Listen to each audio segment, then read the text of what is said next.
Iya, sejarah berdirinya Cinematheque ya. Cinematheque ini dirintis tahun 1970.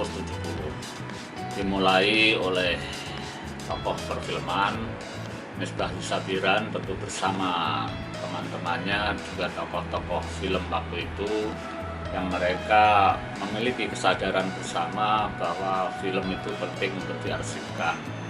Maka dimulailah mengumpulkan film, kopi film, bahan-bahan film, termasuk poster-poster, termasuk benda-benda film dan sebagainya di suatu tempat yang kemudian itu difasilitasi di pusat perfilman yang lama yang sekarang menjadi gedung bertingkat banyak di sebelah Westin itu. Nah, selama 5 tahun masa perintisan itu berhasil terkumpullah sekian banyak film, sekian banyak benda film dan lain-lain, sehingga tokoh-tokoh film ini kemudian menghimpun itu semua di dalam sebuah nama yang diberi di Cinematheque, dan pada tahun 75 diresmikan oleh Gubernur DKI Jakarta waktu itu Ali Sadikin.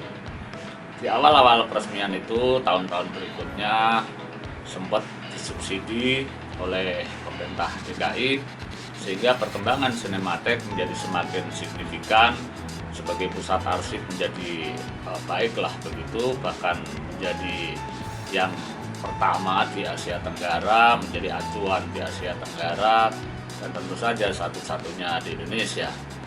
Nah, sampai pada tahun 1994, karena adanya regulasi bahwa pemerintah tidak boleh lagi membantu secara rutin kegiatan swasta yang sifatnya independen, sehingga Cinematheque kemudian menjadi independen, mandiri untuk beberapa saat, yang kemudian dikelola oleh badan hukum yang bernama Yayasan Pusat Perfilman Haji Osmar Ismail sampai sekarang. Nah, sekarang alhamdulillah Cinematheque terus berjalan sesuai dengan prinsip-prinsip ketika awal didirikan.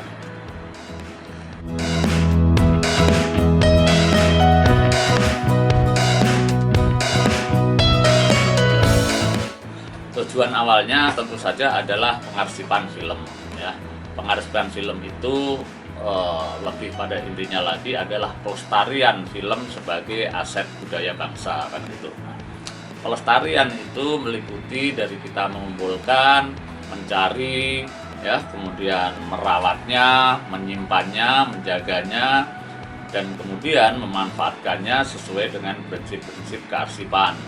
Pemanfaatannya seperti untuk studi, untuk keilmuan, untuk penelitian, untuk apresiasi, untuk pendidikan, dan sebagainya itu. Itulah yang dilakukan Cinematheque, dan tentu saja namanya apresiasi, pendidikan, dan pemanfaatan yang lain disesuaikan dengan kebutuhan zaman, kebutuhan orang-orang pada zaman itu. Kalau sekarang zamannya digital, maka ada kegiatan yang disebut digitalisasi film, aktualisasi pelayanan yang sesuai dengan kondisi sekarang dan sebagainya.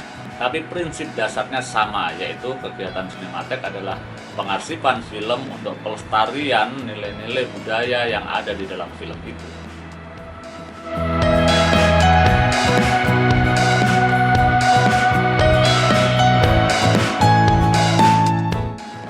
Bagi Cinematheque sesungguhnya nggak sangat sulit, karena dari awal karyawan-karyawan di sini itu memang ketika masuk di Cinematheque yang diperkenalkan pertama kali adalah bagaimana cara merawat film itu, sehingga hampir semua karyawan di sini bisa dengan baik melakukan perawatan film itu.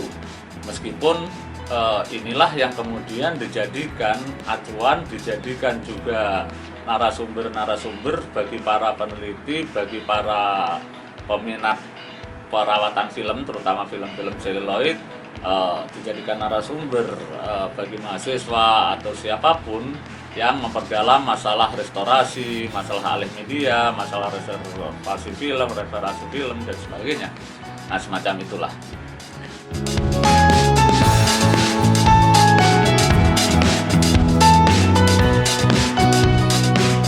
Ya, tentu saja yang banyak adalah yang membutuhkan arsip-arsip film, termasuk benda-benda film ya. Nah, kebanyakan yang datang di sini adalah mahasiswa, terutama yang mau melakukan penelitian, baik S1 maupun menuju S2 maupun S3. Nah, selain itu para peneliti-peneliti ya, juga ada dosen, ada profesor yang dari luar negeri, itu kebanyakan peneliti dan sebagainya. Nah, di luar itu tentu saja banyak juga yang berkunjung sini karena ingin belajar atau mengetahui. Anak-anak SMK ya, mahasiswa-mahasiswa jurusan film itu banyak berdatangan. Sebelum Covid mereka kadang-kadang berombongan tuh, ada yang 20 orang, 50 orang, ada juga yang mencapai sampai 300 orang dan sebagainya. Tapi di musim Covid ini kunjungan-kunjungan yang sifatnya banyak itu tentu saja tidak kita lakukan. Nah, tetapi jumlah peneliti ya, jumlah yang perorangan itu yang datang ke sini di musim Covid ini justru semakin banyak, mungkin karena merasa masa-masa Covid di mana orang perlu jaga jarak, perlu menyendiri dan sebagainya itu waktunya intens untuk melakukan penelitian, duduk di perpustakaan, melihat film dengan tenang dan sebagainya, dengan tetap protokol kesehatan. Makanya Cinematheque di masa Covid ini tetap saja pengunjungnya ada atau banyak dalam artian meskipun perorangan tadi.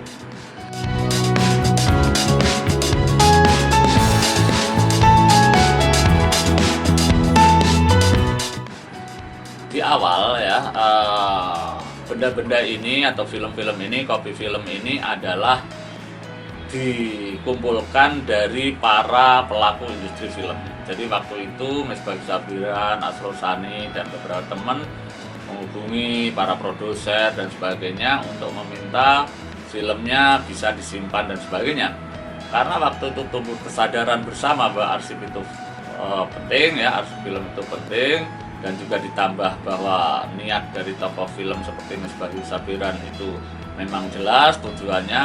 Mereka mengumpulkan benda-benda itu, ada yang kamera kuno, ada yang lampu kuno, ada yang lampu film ya, ada yang kopi film dan sebagainya. Itu awalnya.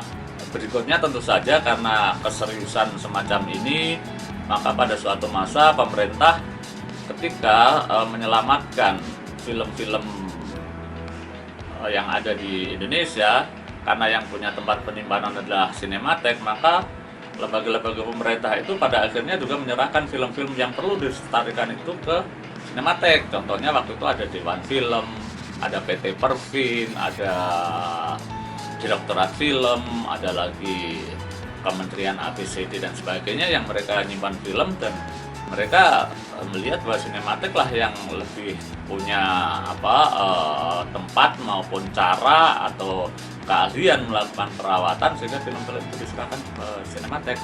Termasuk ketika ratusan film dari Hong Kong di Tokyo yang waktu itu di sana membuat gudang dan gudangnya akan dibongkar, nah itu kan dibawa pulang ke Jakarta atas inisiatif negara lewat Dewan Film dan sebagainya. Nah itu akhirnya disimpan di Cinematheque.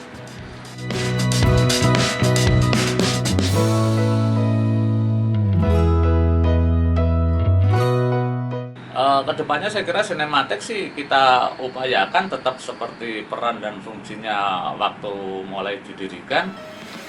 Tentu saja perkembangannya adalah disesuaikan dengan zaman, dalam artian supaya bisa tetap memberikan pelayanan terhadap fungsi-fungsi kearsipan. Itu intinya. Nah, tentu saja zaman yang akan menggerakkan Cinematheque ini untuk bisa, misalnya kalau sekarang era digital, maka akan dilengkapi dengan sistem informasi yang sifatnya digital juga.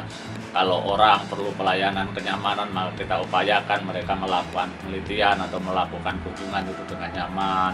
Kalau kebutuhan masyarakat adalah ingin melihat sejarah film masa lalu dengan jelas, dengan gamblang, maka kita tata sedemikian rupa benda-benda film itu untuk bisa dipelajari dengan lebih mudah.